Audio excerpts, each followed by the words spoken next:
삶의 작은 일에도 그 맘을 알기 원하네. 그 좁은 길로 가길 원해. 2026년도를 시작한 지가 엊그제 같은데 벌써 절반이 지나가고 있습니다. 지난 6개월 동안 여러분들 수고 많이 하셨습니다. 6월 네 번째 주일을 지키면서 저는 고린도전서 16장 끝자락에 있는 말씀을 가지고 오늘 설교를 준비했습니다. 오늘 이 고린도전서 끝부분에 있는 사도 바울의 말씀은 믿음과 사랑으로 행하라 하는 말씀입니다. 13절을 보게 되면 깨어 믿음에 굳게 서서 남자답게 강건하라 말씀하고, 다음 이어서 14절에서는 모든 일을 사랑으로 행하라 그렇게 권면하고 있습니다.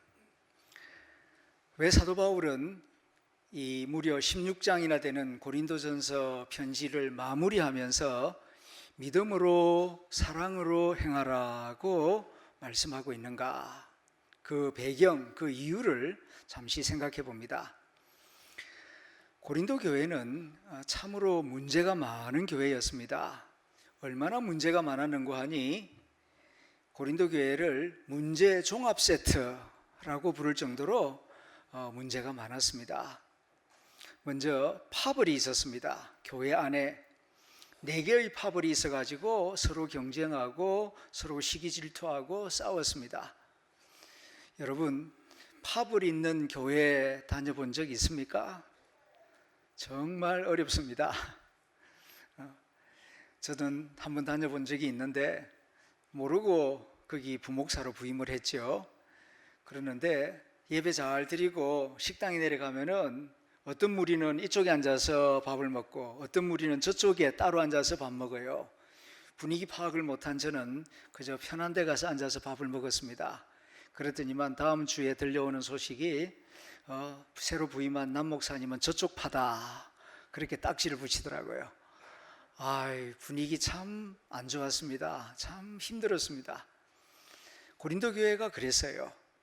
그런가 하면은 또 음행이 있는 교회였습니다. 음행도 어느 정도이어야 하는데 얼마나 나쁜 음행이냐 하면은 새어머니하고 아들하고 동침하는 그런 음행이었습니다. 교인들이 다 알아요. 그런데도 징계를 하지 못합니다. 왜 그랬을까요? 그분이 교회 안에서 매우 유력한 자거든요. 힘없는 자였으면은 당장 징계했을지도 모릅니다. 그런데 헌금도 많이 하고 혼자 다니는 게 아니라 집안 식구들이, 대식구들이 같이 다니는 그런 성도다 보니까 잘못 건드렸다가는 다 빠져나가 버리면 어떡하나 그런 걱정 때문에 쉬쉬쉬쉬하고 알고도 손을 대지를 못하고 있었습니다. 참 남부끄러운 이야기죠. 세상에서도 어머니하고 아들하고 사는 경우는 없습니다. 그런데 교회 다닌다는 사람이 교회 안에서 그런 일을 하고 있으니 얼마나 참 손가락질을 많이 받았겠습니까? 그런가 하면 또 소송 문제가 있었어요. 파벌이 나눠져 있다 보니까 서로 경쟁하고 미워하다 보니 작은 일에도 언성이 높고 싸우다가 나중에는 법정에까지 가서 경찰관 조사받고 검사 앞에 조사받고 판사 앞에 서가지고 한 소리 듣고, 아니 교인들끼리 왜 그렇게 싸우느냐고 법정에서 그런 충고를 받을 정도로 참 창피스러운 교회였습니다. 그런가 하면은 또 성찬식을 할 때 이것은 주님의 몸입니다, 주님의 살입니다, 아주 경건하게 은혜롭게 이루어져야 할 성찬식인데, 성찬식을 하고 나면은 부자들은 부자들끼리 좋은 음식 싸가지고 와서 자기들끼리 먹고, 가난한 사람들은 거기 끼워주지 않으니까 가난한 사람들끼리 보잘것없는 음식을 가지고 와서 가난한 사람들끼리 먹고, 그러니 말이 성찬식이지 그 교회 분위기가 얼마나 참 차갑고 딱딱하고 불평불만이 많았겠습니까? 그 외에도 여러 가지 문제들이 있었습니다. 1장부터 14장까지 전부 다 고린도 교회의 문제를 두고 사도 바울이 그렇게 하지 마라, 이렇게 해라, 이것이 복음에 합당하게 행하는 길이다, 이것이 주님의 뜻이다 하고 하나하나 일러 주었습니다. 그리고 이제 끝부분에 왔어요. 이제 편지를 이제 종결 지어야 하는데 무슨 말로, 무슨 가르침으로 이 결론을 내릴 것인가? 사도 바울은 믿음으로 행하십시오. 깨어 믿음에 굳게 서서 남자답게 강건하십시오. 그 다음에는 모든 일을 사랑으로 행하십시오. 이 두 마디 가르침으로 긴 편지를 이제 결론 짓고 있습니다. 이것은 결론이자 동시에 처방전이에요. 겉으로 보기에 교회 안에 문제가 많고 갈등이 많은 것 같지만 뿌리를 파고 들어가 보면 두 가지입니다. 첫째는 믿음이 흔들릴 때입니다. 믿음이 흔들리면은 세속적인 가치관과 세상의 물결이 교회 안으로 들어오게 됩니다. 그러면 교회가 시끄러워지게 되고 더 어려워지게 되는 것이죠. 그래서 바울이 말합니다. 깨어 믿음에 굳게 서십시오.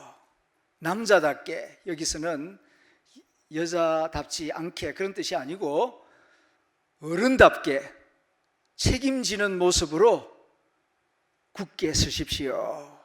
그런 의미로 이 말씀을 하는 것입니다. 그리고 또 한 가지는 사랑으로 모든 일을 행하십시오.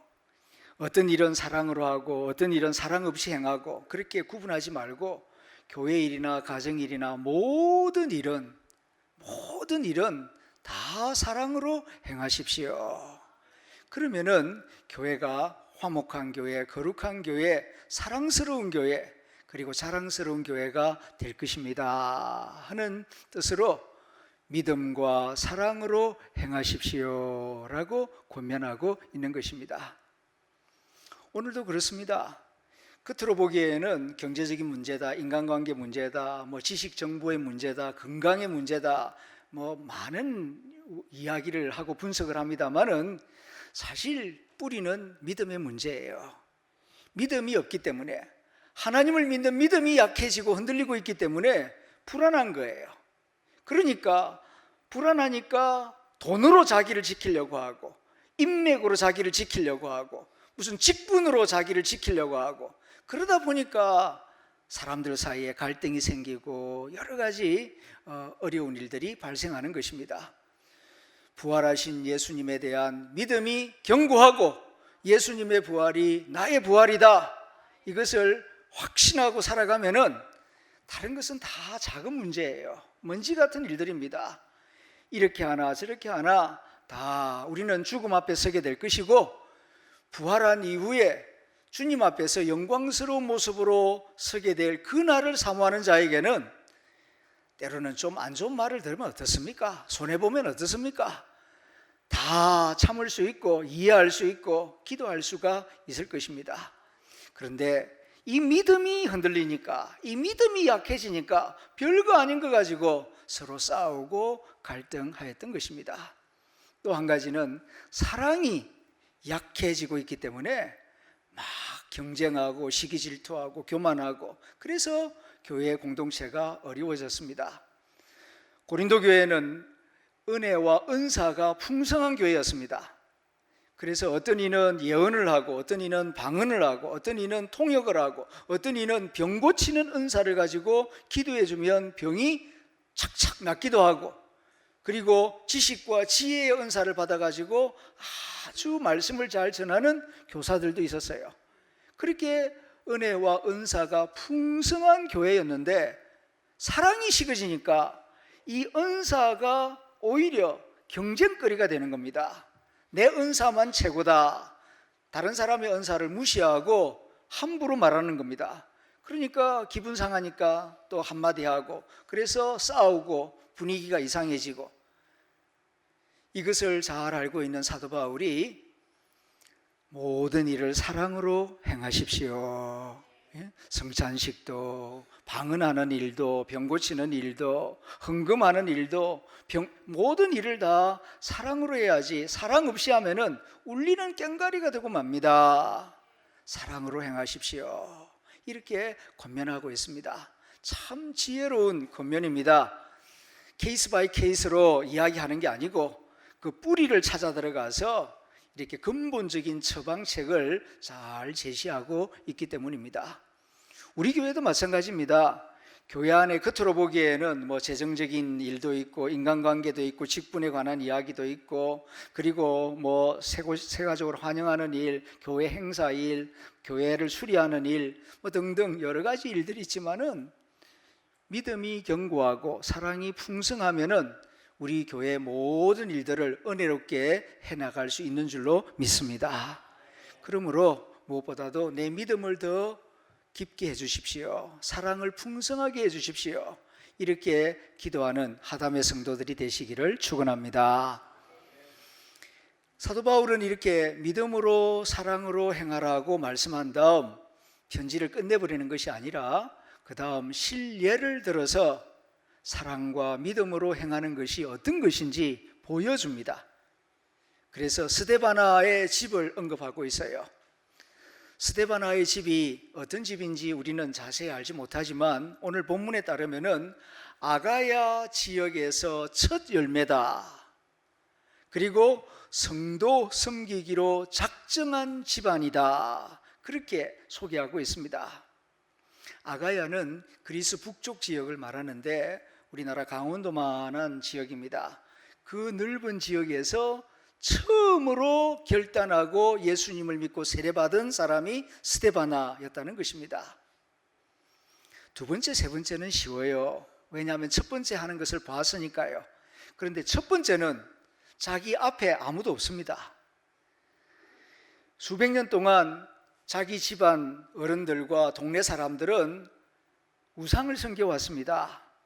그런데 바울이 전하는 예수 복음을 듣고 이 스데바나가 그 동네에서 그 집안에서 처음으로 예수님을 영접하고 머리 숙여 세례를 받았어요. 이 잘못하면은 왕따 당하고 동네에서 쫓겨나가고 죽을 수도 있습니다. 처음 예수 믿는다는 것 엄청난 용기가 필요합니다. 우리 지산동에서도 그랬습니다. 100여 년 전 기독교가 이 동네에 들어왔을 때에 처음 예수 믿은 사람 중에 양씨가 있습니다. 요 지산동에 양씨 문중이 살고 있었고 또 상당히 이 지역에 많은 땅이 양씨 문중 땅이죠. 그 집사님이 처음 예수님을 영접하고 교회를 다니니까 집안 어른들이 얼마나 싫어했는지 모릅니다. 명절 때 모일 때마다 교회 다닌다고 손가락질을 하고 핀잔을 주고 꾸지람을 했습니다. 나중에는 호적에서 파버린다고. 실제로 재산 분배를 할 때 문중 땅을 나눌 때에 이 양집사님은 땅을 받지 못했습니다. 그래도 땅을 못 받아도 나는 예수를 버릴 수 없다. 그래서 믿음을 지켰습니다. 대단한 용기요 믿음이었습니다. 이 스데바나 집이 그런 집이었습니다. 훌륭한 믿음의 사람이었고 또 한 가지는 성도 섬기기로 작정한 집안이었습니다. 예수님을 배울 때에 예수님은 섬김을 받으러 온 것이 아니라 섬기기 위하여 이 땅에 오셨다. 이 말씀을 가슴 깊이 새기고 세례받는 순간부터 나와 우리 집안 식구들은 섬기는 일에 최선을 다한다. 그렇게 작정했어요. 기분 좋으면 섬기고 형편 좋으면 섬기고 경제적으로 어려우면 안 하고 몸이 아프거나 기분 나쁘면 안 하고 그런 변덕스러운 신앙생활이 아니고 성도 섬기기로 작정하고 내가 만나는 모든 성도들 있는 사람이나 없는 사람이나 많이 배운 사람이나 적게 배운 사람이나 무조건 섬긴다. 예수 마음으로 우리는 섬기는 것 외에 비판하거나 분석하거나 따지는 일은 내가 하는 일이 아니다. 오직 섬기는 일에만 집중한다.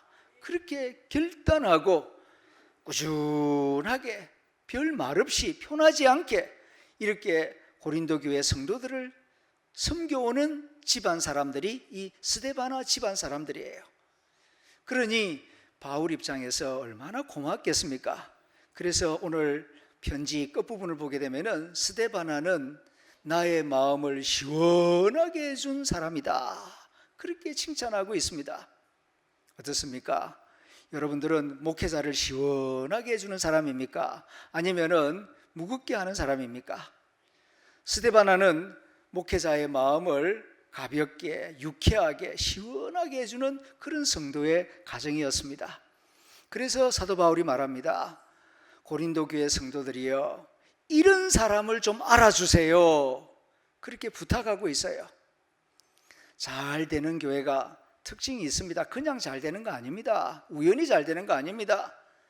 이렇게 믿음과 용기를 가지고, 그리고 말없이 성도들을 잘 섬기며, 그리고 목회자의 마음을 시원하게 해주는 이런 성도들을 다른 성도들이 알아주고 칭찬하고 격려하고, 그런 분들이 교회의 명예를 가지고 직분을 가지고 일을 잘할 수 있도록 도와주는 그런 공동체가 되면은 교회는 화목하고 부흥하고 잘 되게 되어 있습니다.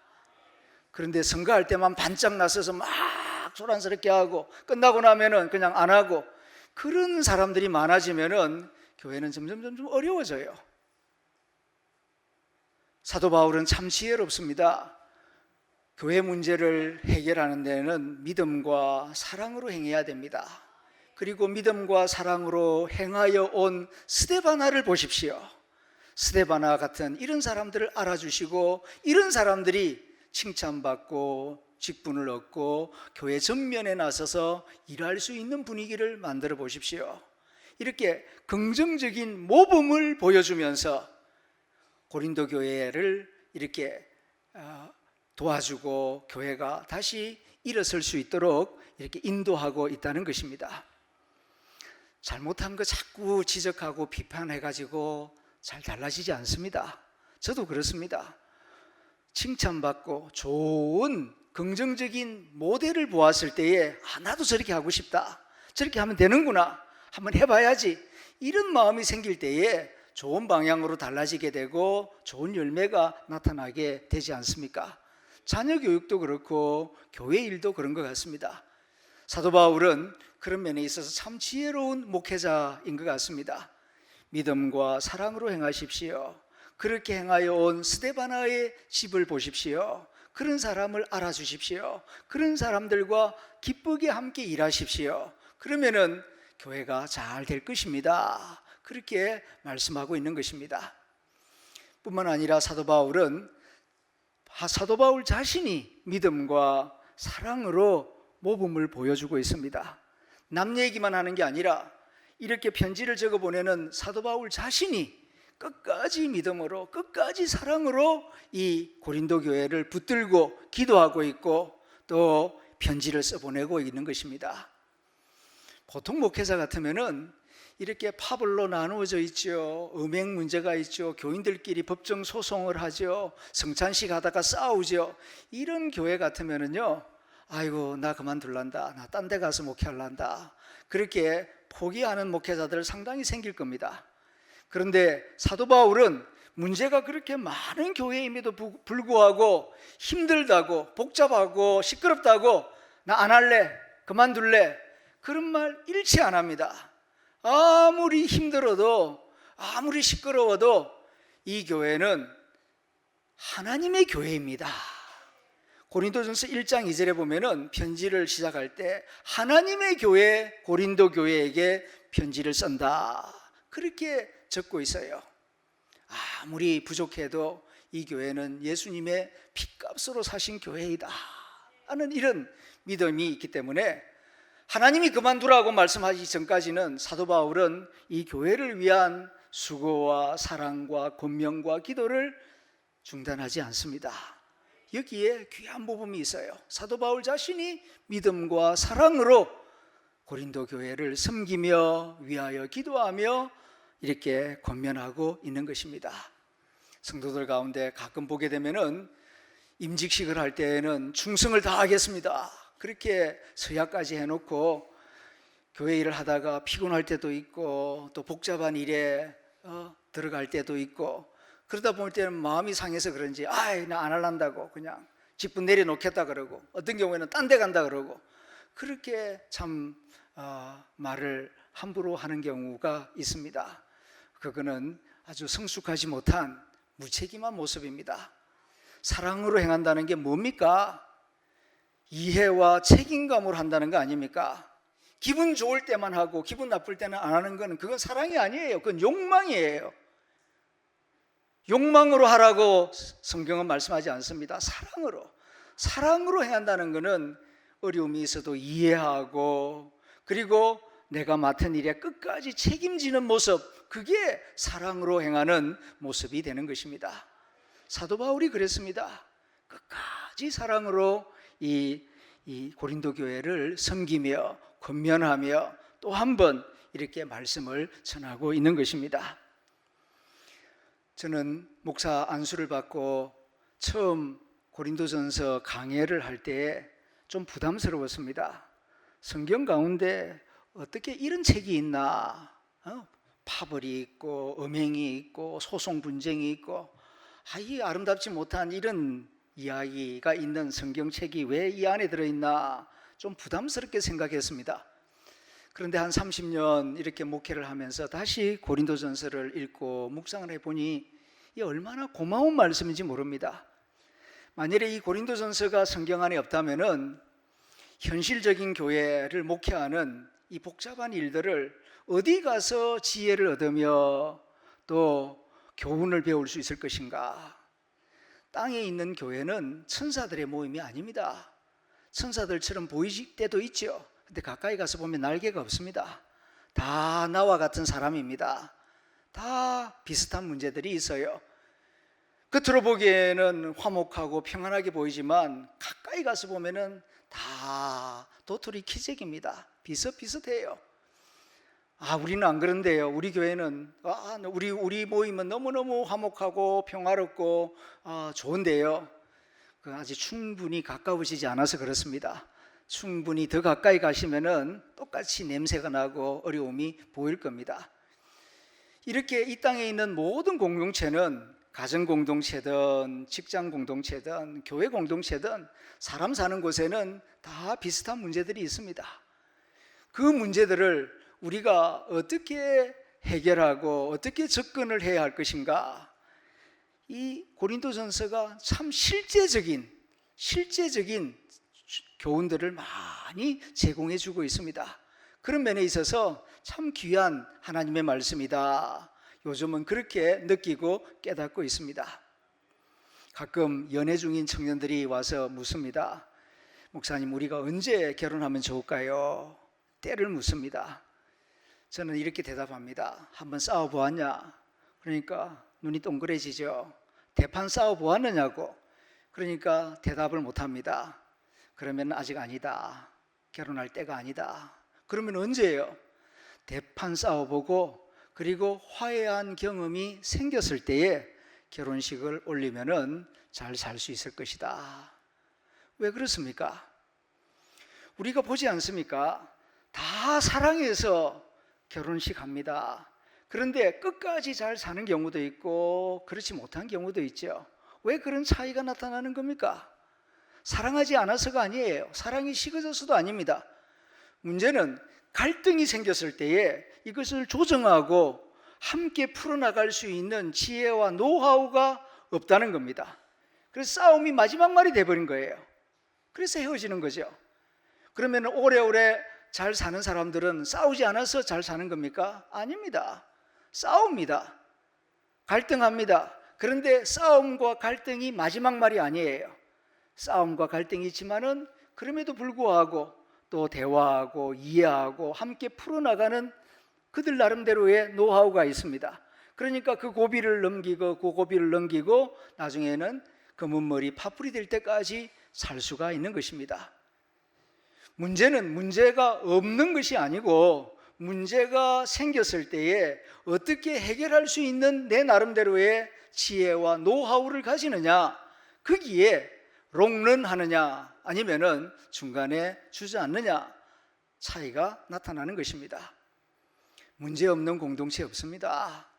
나 아닌 다른 사람은 다 나와 다른 생각을 가집니다. 얼굴이 다른 것처럼 생각이 분명히 다릅니다.